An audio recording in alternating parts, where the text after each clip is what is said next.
Salut et rien d'autre? Rien d'autre. Très bonne journée à la famille Merengue. Likez et abonnez-vous à la chaîne pour tout savoir sur le Real Madrid. Dans cette vidéo, nous allons parler d'une énorme bombe concernant le Real Madrid.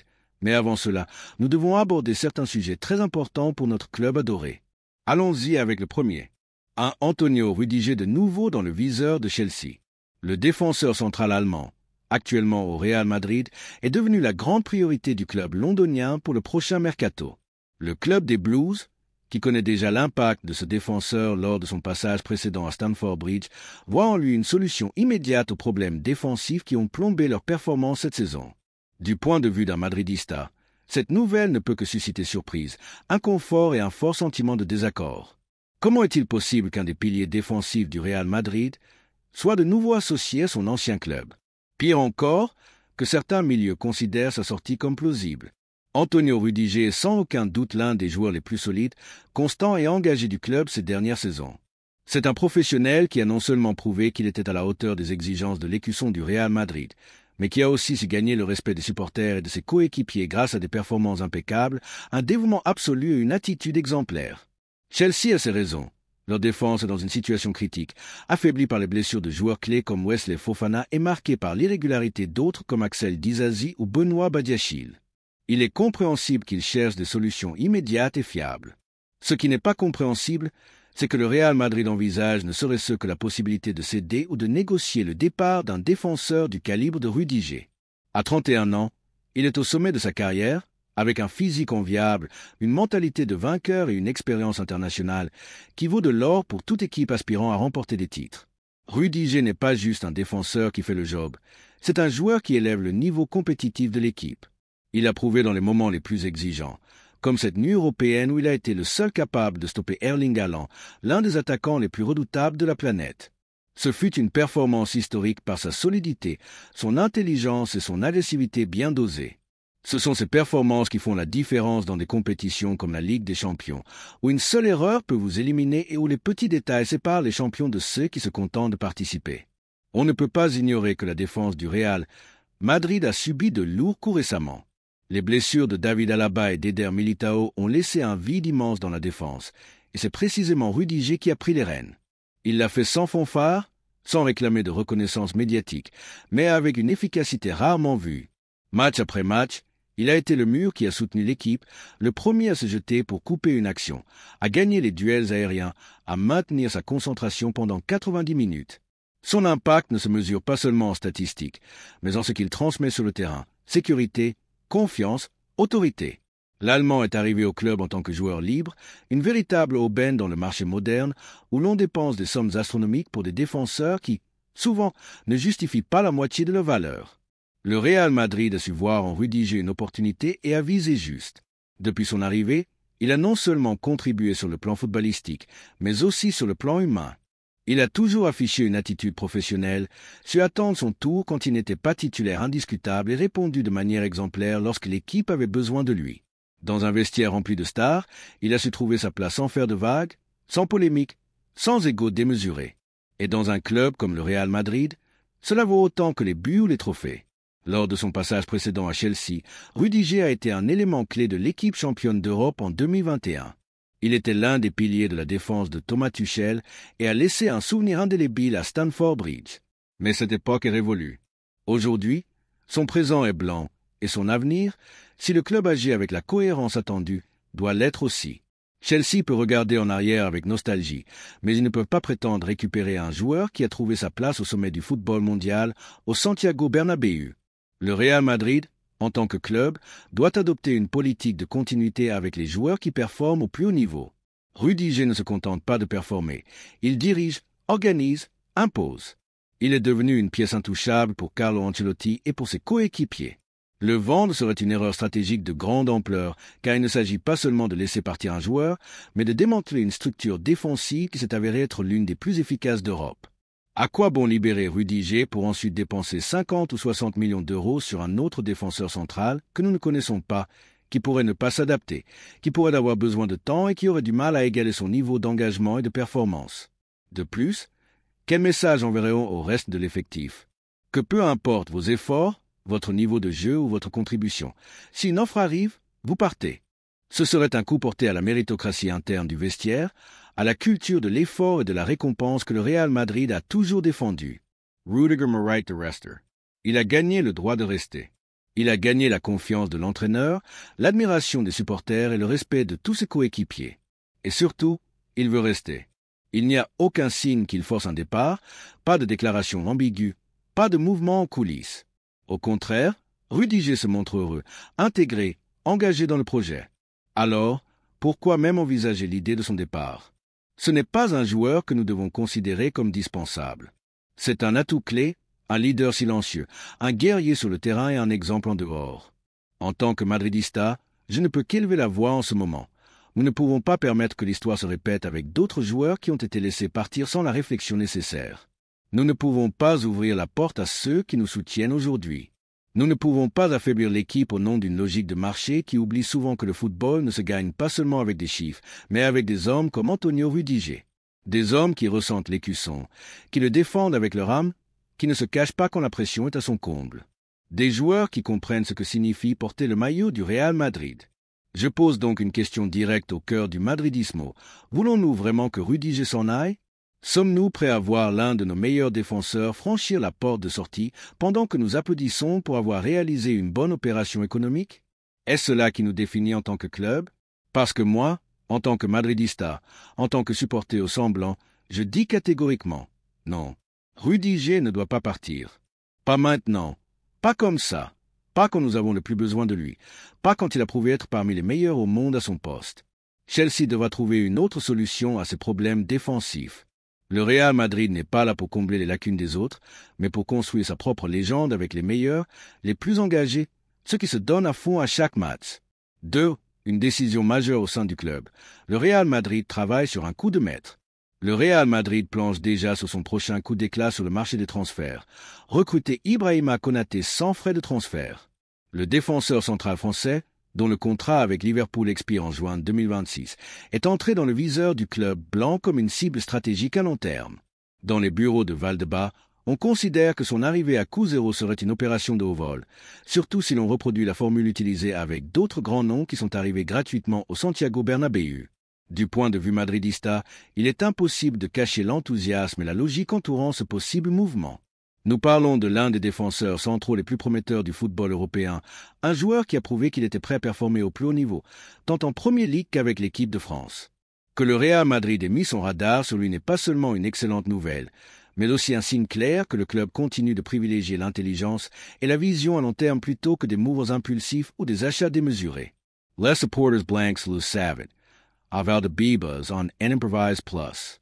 Tout est calculé avec froideur, et cela a été la clé pour maintenir le Real Madrid comme le club le plus compétitif au monde. Konaté n'est pas n'importe qui. Nous parlons d'un défenseur doté de qualités physiques impressionnantes, dominant dans le jeu aérien, rapide dans les interventions, solide dans les duels, avec une lecture tactique et une personnalité affirmée. Ce n'est pas facile de se démarquer dans une défense comme celle de Liverpool, dans une ligue aussi exigeante que la Premier League, mais il a fait depuis son arrivée en provenance du RB Leipzig. À seulement 25 ans, il a encore une belle marge de progression, ce qui le rend d'autant plus attractif. Le Real Madrid ne signerait pas seulement un défenseur confirmé, mais un joueur qui a le potentiel pour devenir le meilleur du monde à son poste. Avec l'accompagnement adéquat et l'environnement d'élite qu'offre le club blanc, Konaté pourrait franchir le cap décisif que sa carrière mérite. De plus, il y a l'aspect économique. Le Real Madrid a perfectionné l'art d'attendre le moment opportun pour intégrer des talents sans débourser des sommes colossales. Des cas comme David Alaba, Antonio Rudiger ou, plus récemment, Kylian Mbappé renforcent l'idée qu'une politique basée sur la patience et la planification peut porter ses fruits sans avoir besoin de casser la tirelire dans un marché de plus en plus irrationnel et surévalué. Le Real Madrid a prouvé qu'avec une tête froide, on gagne aussi, et pas seulement. On construit des équipes historiques, durables et compétitives pendant des années. La situation contractuelle de Konaté est typiquement celle que Florentino Pérez et son entourage savent lire comme personne. Liverpool fait face à un scénario inconfortable. Le défenseur n'a pas montré de disposition à renouveler, et ses exigences salariales ont créé des tensions à Anfield. En Angleterre, on commence à accepter que le joueur pourrait envisager une sortie planifiée, ce que Madrid interprète comme une opportunité claire. Il ne s'agit pas d'un caprice, mais d'une stratégie, et là, le Real Madrid a peu de concurrents. Le club blanc sait qu'il n'est pas seul dans la course. Des clubs comme le PSG, le Bayern Munich ou Manchester City suivent également de près tout mouvement autour du défenseur. Mais en réalité, l'expérience du Real Madrid dans ce type de négociation lui donne un avantage concret. Le club sait comment séduire un joueur, comment lui offrir un projet sportif gagnant, une stabilité institutionnelle, une marque mondiale incomparable et la possibilité de se battre chaque année pour tous les titres. Soyons honnêtes, aucun autre club n'égale cela. Il faut aussi prendre en compte le contexte interne du Real Madrid. La défense actuelle a souffert de lourdes pertes avec les blessures d'Eder Militao et de David Alaba. Bien que Rudiger ait été un roc inébranlable et que Nacho ait répondu avec professionnalisme, le club ne peut se permettre un avenir avec une fragilité structurelle dans une ligne aussi décisive. Recruter Konaté, ce serait s'assurer que l'avenir défensif de l'équipe soit blindé, qu'il ne manque pas d'alternatives de premier ordre et que, quoi qu'il arrive, il y ait de la solidité, de la hiérarchie et du talent à l'arrière. Imaginez une défense avec Militao, Rudiger, Alaba et Konaté. Ce serait un luxe absolu, un mélange parfait de force, d'expérience, de jeunesse et de capacité technique.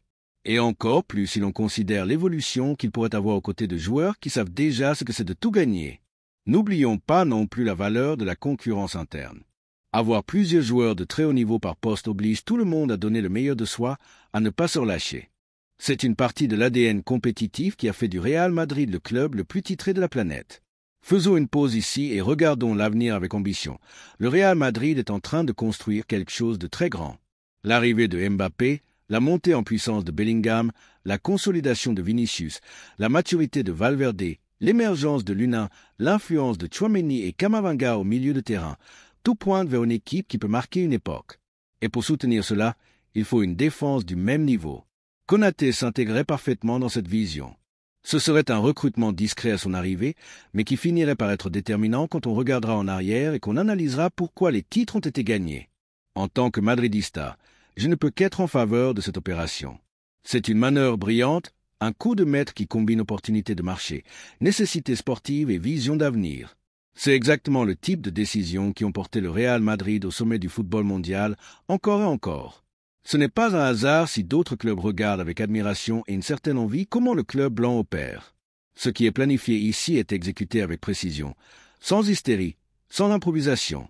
Et si Konaté finit par arriver, ce sera une nouvelle démonstration de cela. Maintenant, chers madridistas, je vous pose la question. Que pensez-vous de la possibilité de recruter Ibrahima Konaté à coût zéro? Le voyez-vous comme une pièce qui pourrait faire la différence? Pensez-vous que c'est une opportunité à ne pas laisser passer? Personnellement, je crois que ce serait l'un de ces recrutements qui, avec le temps, sont reconnus comme de véritables réussites stratégiques. Ce n'est pas tous les jours qu'on peut intégrer l'un des meilleurs jeunes défenseurs centraux du monde sans payer un centime de transfert. Et si le Real Madrid peut le faire, il doit le faire. Parce qu'au Santiago Bernabéu, il n'y a de place que pour les meilleurs, et Konaté en fait incontestablement partie. L'histoire récente du club a montré qu'avec intelligence et planification, on peut construire une équipe légendaire. Ce recrutement suivrait exactement cette ligne. Cela a déjà été fait, et ça a marché. Que personne n'en doute. Si Ibrahima Konaté finit par porter le maillot blanc, nous parlerons d'un autre grand coup qui renforce l'avenir et honore le passé. Parce qu'au Real Madrid, on n'achète pas pour acheter, on choisit avec discernement. Konaté a tout ce qu'il faut pour faire partie de notre histoire. Qu'en pensez-vous, madridista? Parions-nous sur Konaté comme la prochaine grande recrue? Le voyez-vous comme le futur patron de notre défense? Le débat est ouvert, mais ce qu'on ne peut nier, c'est que cette possibilité est très excitante. 3. Une star de Manchester City proposée au Real Madrid. Le football est un sport plein de rebondissements inattendus, où la logique cède souvent à l'émotion et où les grands noms suscitent immédiatement l'enthousiasme chez n'importe quel supporter. Cependant, dans le cas du Real Madrid, une institution où l'histoire et l'exigence cohabitent avec la responsabilité de construire l'avenir, les décisions ne peuvent pas être prises simplement sur la base de ce qu'un joueur a été, mais sur ce qu'il peut apporter aujourd'hui, surtout demain. Dans ce contexte, la récente nouvelle selon laquelle Kevin De Bruyne, emblème de Manchester City au cours de la dernière décennie, a confirmé son départ du club anglais à la fin de cette saison, a déclenché un débat que nous, madridistas, devons aborder avec clarté et sens critique. Car, bien que son nom inspire le respect, son recrutement par le Real Madrid n'aurait aucun sens, ni d'un point de vue sportif, ni d'un point de vue institutionnel. Kevin De Bruyne a été, sans aucun doute, l'un des milieux de terrain les plus influents du football européen ces 10 dernières années. Sa vision du jeu, Sa précision dans les passes, son leadership discret sur le terrain et son intelligence tactique en ont fait la boussole du Manchester City de Pep Guardiola, jouant un rôle fondamental dans une équipe qui a pratiquement tout gagné au niveau national. Personne ne peut lui retirer le mérite d'avoir été une pièce clé dans l'une des meilleures équipes de l'histoire récente du football anglais. Mais nous ne parlons pas du De Bruyne de 2018 ou 2020. Nous parlons d'un joueur qui a 33 ans, qui a été durement touché par les blessures ces dernières saisons et qui arrive au bout de son cycle en Angleterre avec une baisse physique évidente. Selon des informations provenant de son entourage, le footballeur belge serait prêt à réduire considérablement son salaire, actuellement proche de 16 millions d'euros par saison, pour signer avec le Real Madrid pour un montant d'environ 8 millions d'euros annuels. Bien que cette réduction soit significative, elle ne peut pas être l'argument principal pour justifier une opération qui, en réalité, serait plus motivée par la nostalgie que par une analyse sportive approfondie. Le Real Madrid, en tant que club leader en Europe, ne peut pas devenir une destination pour des joueurs vétérans cherchant une dernière aventure avant la retraite. Nous ne sommes pas un lieu de villégiature de luxe, nous sommes le sommet du football mondial. De plus, la situation actuelle de l'équipe n'exige pas un renfort de ce type.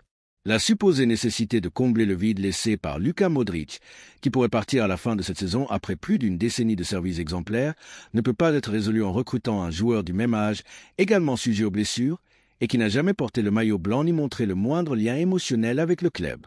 Luka Modric est une légende, un ballon d'or qui a donné son cœur et son âme à l'écusson, qui a disputé des matchs inoubliables lors des nuits les plus importantes de la Ligue des Champions, qui a soutenu l'équipe quand elle en avait le plus besoin. Remplacer une icône par un autre joueur vétéran, venant d'un autre contexte et n'ayant jamais fait partie de l'ADN madridista, serait une grave erreur de planification. Le Real Madrid travaille depuis des années sur une transition générationnelle exemplaire. Des joueurs comme Fede Valverde, Eduardo Camavinga, Aurélien Tchouaméni et Jude Bellingham représentent non seulement le présent, mais aussi l'avenir immédiat du club. Tous sont jeunes, avec un potentiel énorme, un physique au point, une mentalité de vainqueur et une fin de titre. À cela s'ajoute la figure d'Arda Güler, une pépite turque appelée à devenir un protagoniste dans les années à venir si les blessures l'épargnent. De plus, des rumeurs circulent sur d'éventuelles arrivées comme Jamal Musiala, Savino ou Florian Wirtz, des joueurs qui s'intègrent parfaitement à la politique de rajeunissement et qui pourraient marquer une époque au Santiago Bernabéu. Dans ce scénario, recruter De Bruyne serait comme faire un pas en arrière. Il n'y a aucune logique sportive qui soutienne une telle décision. Un autre facteur à ne pas négliger est l'état physique du joueur. Ces 3 dernières années, De Bruyne a souffert d'une série de blessures musculaires et de problèmes physiques qui l'ont empêché de maintenir la régularité qui le caractérisait à son apogée. Cette saison, par exemple, il a été absent des terrains pendant plusieurs semaines et son rendement n'est plus le même. Bien qu'il reste un joueur talentueux, sa capacité à disputer une saison complète au plus haut niveau est plus que discutable. Au Real Madrid, où l'on se bat pour tous les titres chaque saison, où la pression est maximale et où chaque match compte, on ne peut pas recruter un joueur qui suscite plus de doutes que de certitudes. Il faut aussi prendre en compte le facteur d'adaptation. Tous les joueurs qui brillent en Premier League ne réussissent pas automatiquement en Liga. Ce sont des compétitions différentes, avec des rythmes différents, des exigences tactiques différentes. À son âge, et après tant d'années en Angleterre, De Bruyne serait-il capable de s'adapter au jeu du Real Madrid, à l'intensité du calendrier espagnol, au regard constant des médias et des supporters? Les doutes sont légitimes, et au Real Madrid, on ne peut pas recruter pour tester. Ici, il n'y a pas de place pour les expériences. Si, comme prévu, Xavi Alonso devient le nouvel entraîneur du club en 2025. Il est logique de penser que son idée de jeu privilégiera l'intensité, le pressing, la circulation rapide et le déploiement physique. Dans ce schéma, où s'intégrerait un De Bruyne qui n'a plus le rythme d'antan. Cela priverait Bellingham ou Güler de minutes, freinerait la croissance d'un projet destiné à dominer l'Europe pour les 5 ou 6 prochaines années. Très probablement, oui, et c'est une raison de plus pour fermer la porte à cette opération. Enfin, parlons de l'aspect émotionnel. Le Real Madrid entretient une relation très spéciale avec ses supporters. Les gradins du Bernabéu sont exigeants, critiques, mais aussi profondément loyaux lorsqu'ils reconnaissent l'effort et l'identification à l'écusson. De Bruyne, malgré tout son talent, ne suscite pas sa connexion. Il n'a pas fait partie de notre histoire, n'a pas été protagoniste de nos grandes nuits, n'a pas démontré de madridismo. Le recruter maintenant, simplement parce qu'il est libre et qu'il a un grand nom, serait trahir une philosophie qui a fait la grandeur de ce club. Celle de miser sur le talent, oui, mais aussi sur l'identité, le caractère, l'engagement total. En résumé, recruter Kevin De Bruyne en 2025 serait une opération incohérente à tous les niveaux. Sur le plan sportif, il n'améliore pas ce qui existe déjà. Sur le plan économique, ce serait une charge inutile. Sur le plan institutionnel, cela romprait avec la logique de rajeunissement. Sur le plan émotionnel, cela ne suscite aucune excitation. Et en termes de planification, cela entraverait le développement des jeunes qui sont appelés à être les protagonistes de la prochaine ère dorée du club. Depuis cette position madridista humble mais ferme, nous pensons que la direction sportive doit rester fidèle à la ligne qu'elle suit depuis ces dernières années. Qu'en pensez-vous, Meurang? Êtes-vous d'accord avec le possible recrutement de Kevin De Bruyne ou pensez-vous, comme beaucoup, que ce serait un pas en arrière dans le projet sportif du club? Devons-nous laisser le prestige d'un nom peser plus que la planification? Ou est-il temps de continuer à regarder vers l'avenir avec détermination, sans hésiter face aux éclats du passé? Laissez-nous votre avis dans les commentaires.